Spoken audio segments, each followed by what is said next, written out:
से नजरें मिलाऊं कैसे, घर जाऊं कैसे, लागा चुनरी में दाग। कोरी चुनरिया आत्मा मोरी, मैल है माया जाल।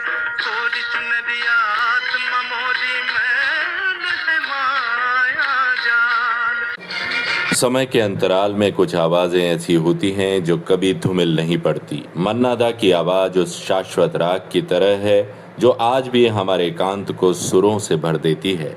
उनके जन्मदिन पर आइए उस स्वर साधक को नमन करें जिन्होंने शब्द और सुर के मिलन की एक नई परिभाषा दी। उनके गीतों में जीवन का दर्शन है और सुरों में एक पवित्र साधना। भारतीय सिनेमा का इतिहास जब भी संगीत की कसौटी पर कसा जाएगा, प्रबोध चंद्र डे यानी मन्ना डे का नाम स्वर्ण अक्षरों में उभरेगा। मन्ना दा उस दौर के संगीत मारतंड थे जहां ग्लैमर की चकाचौंध के बीच उन्होंने शुद्ध सुरों की मर्यादा को जीवित रखा। वे केवल एक पार्श्व गायक नहीं थे बल्कि संगीत के वे साधक थे जिनके सामने उस दौर के दिग्गज कलाकार भी नतमस्तक रहते थे। मन्ना डे की महानता का अंदाजा उनके समकालीनों के बयानों से सहज ही लगाया जा सकता है। शहंशाह तरन्नुम मोहम्मद रफ़ी, जिन्हें दुनिया सर्वश्रेष्ठ मानती थी, अक्सर विनम्रता से कहा करते थे, आप लोग मेरे गाने सुनते हैं लेकिन मैं केवल मन्ना डे के गाने सुनता हूँ।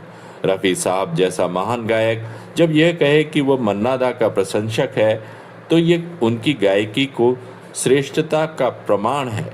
वहीं शास्त्रीय संगीत के सूर्य पंडित भीमसेन जोशी ने फिल्म बसंत बहार के गीत कैथ की गुलाब जूही में मन्ना दा के साथ जुगलबंदी के बाद उनकी मुक्त कंठ से प्रशंसा की थी। पंडित जी का मानना था कि फिल्मी दुनिया में मन्ना डे ही एकमात्र ऐसे गायक हैं जो शास्त्रीय रागों के साथ पूर्ण न्याय कर सकते हैं। मन्ना डे उस दौर के एकमात्र ऐसे गायक थे जिनके पास सुरों का पासपोर्ट और व्याकरण का वीज़ा हमेशा तैयार रहता था। जहां अन्य गायक अपनी लोकप्रियता के मोह पाश में बंधे थे, मन्ना दा अपनी साधना के एकांत में प्रसन्न थे। वे रागों के उस पुस्तकालय की तरह थे जहां हर किताब पर अनुशासन की जिल्द चढ़ी थी।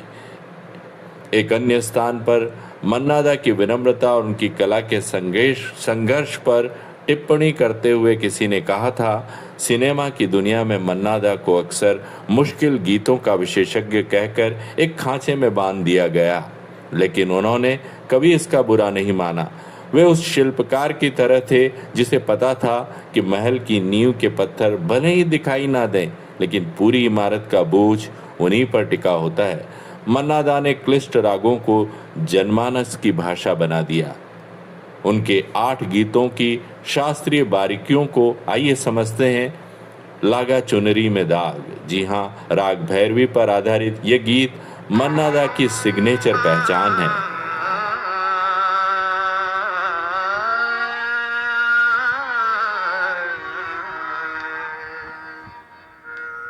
लागा चुनरी में दाग, छुपाऊं कैसे, लागा चुनरी में दाग। राग भैरवी के कोमल सुरों के बीच उन्होंने जिस तीव्रता से तान और पलटों का प्रयोग किया वह किसी भी शास्त्रीय गायक के लिए एक चुनौती है। पूछो न कैसे मैंने रैन बिताई, राग अहीर भैरवी पर आधारित भोर की बेला में विरह की पीड़ा को राग अहीर भैरव के माध्यम से व्यक्त करना मन्ना दा का ही कमाल था। इसमें निषाद और थेवत का कोमल प्रयोग मन को शांत कर देता है। कैसे मैंने रैन बिताई, पूछो न कैसे मैंने रैन बिताई, एक पल जैसे एक जुग बीता, एक पल जैसे। झनक झनक तोरे बाजे पायलिया, दरबारी जैसे गंभीर राग को फिल्मी ढांचे में ढालते समय उन्होंने उसकी गरिमा को कम नहीं होने दिया। उनकी मींड़ और गमक का काम इसमें लाजवाब है।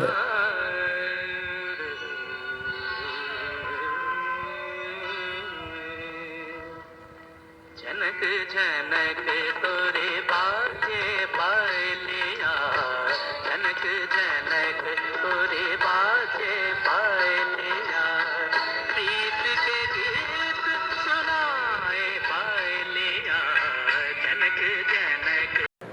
सुर न सजे क्या गाऊं में, राग पीलू की चंचलता के बीच एक कलाकार की हताशा को मन्ना दा ने अपनी आवाज के ठहराव से अमर कर दिया। सजे क्या गाऊं मैं, सुर ना सजे क्या गाऊं मैं, सुर के बिना। तू प्यार का सागर है, यह केवल एक गीत नहीं, एक प्रार्थना है। उनकी आवाज की गहराई राग की रूह को छूती है, जिससे श्रोता आध्यात्मिक शांति का अनुभव करता है।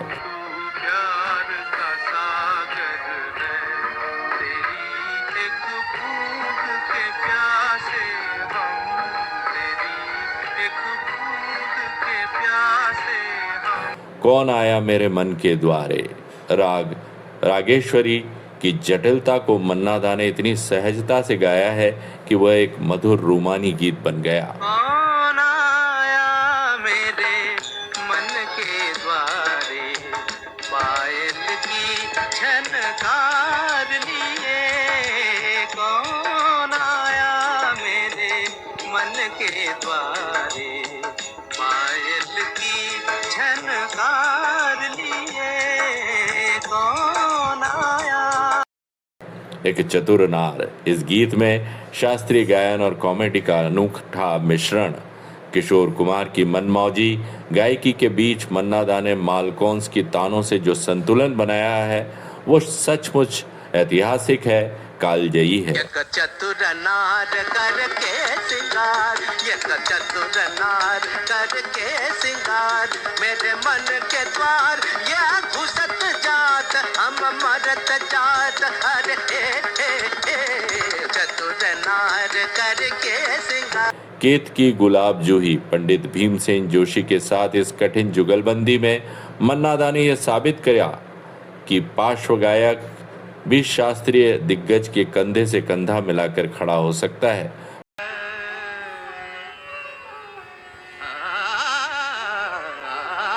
केतकी गुलाब जूही चंपक बन फूले, केतकी गुलाब जूही चंपक बन फूले, ऋतु बसंत अपनों कंठ गोरी करवाला। मन्ना दे उस युग के प्रतिनिधि थे जहां संगीत केवल व्यवसाय नहीं बल्कि आत्मा का विस्तार था।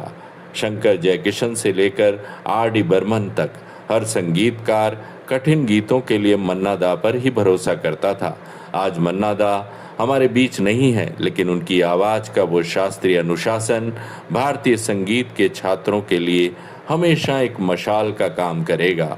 वे वास्तव में सुरों के वे जादूगर थे जिन्होंने व्याकरण और माधुर्य का ऐसा सेतु बनाया जिस पर आज भी पूरी दुनिया मंत्रमुग्ध होकर चलती है।